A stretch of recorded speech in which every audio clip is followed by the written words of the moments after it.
Gracias. Buenas tardes. En primer lugar, muchas gracias a la Comisión por esta invitación para exponer.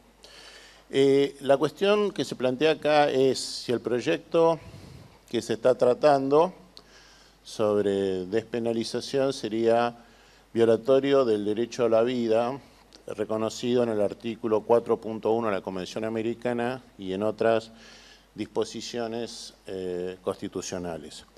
En primer lugar, la pregunta parece extraña porque normalmente la cuestión que uno se plantea en estos casos no es si el Congreso está obligado a castigar, sino si tiene facultades para castigar. Es decir, en principio, la decisión de no reprimir determinadas conductas parece ser una facultad discrecional del Congreso. Por supuesto, hay excepciones. El Congreso argentino tiene la obligación constitucional de reprimir los genocidios, los crímenes de lesa humanidad, las violaciones graves de derechos humanos. Pero esa obligación de tutelar valores fundamentales como el derecho a la vida no es absoluta, como lo resolvió la Corte Interamericana, por ejemplo, en el caso Albán Cornejo contra Ecuador. Entonces, la pregunta que hay que hacerse, la interrupción voluntaria del embarazo, ¿a qué categoría pertenece? ¿Pertenece a esa categoría donde existe una obligación absoluta, inflexible, sin excepciones, de castigar? ¿O por el contrario es una facultad, en principio discrecional del Congreso de la Nación, decidir reprimir o no este tipo de conducta? A mí me parece que la respuesta es que la interrupción voluntaria del embarazo pertenece a esta segunda categoría, esto es, el Congreso tiene la facultad de no reprimir. ¿Y esto en qué se basa? Bueno, hay dos fallos que por supuesto se han mencionado ya varias veces, uno de la Corte Suprema, FAL, y otro de la Corte Interamericana, el caso Artavia Murillo, donde, entre otras cosas, estos tribunales interpretaron el artículo 4.1 de la Convención Americana, donde establece el derecho a la vida, y específicamente interpretaron la expresión en general. Recuerden que esta convención, en el artículo 4.1, protege la vida desde la concepción en general.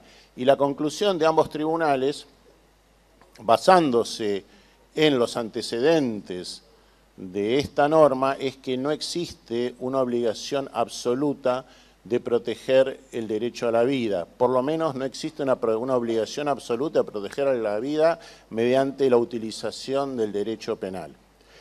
Ahora bien,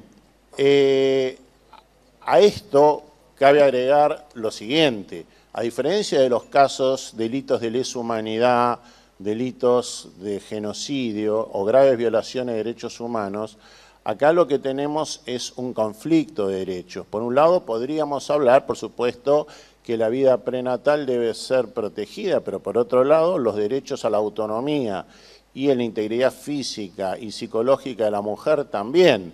Entonces, dado que obligar a llevar a término un embarazo tiene consecuencias sumamente graves para las mujeres, podemos sostener que es bastante razonable si el Congreso decide despenalizar estas conductas, por lo menos dentro de un determinado plazo.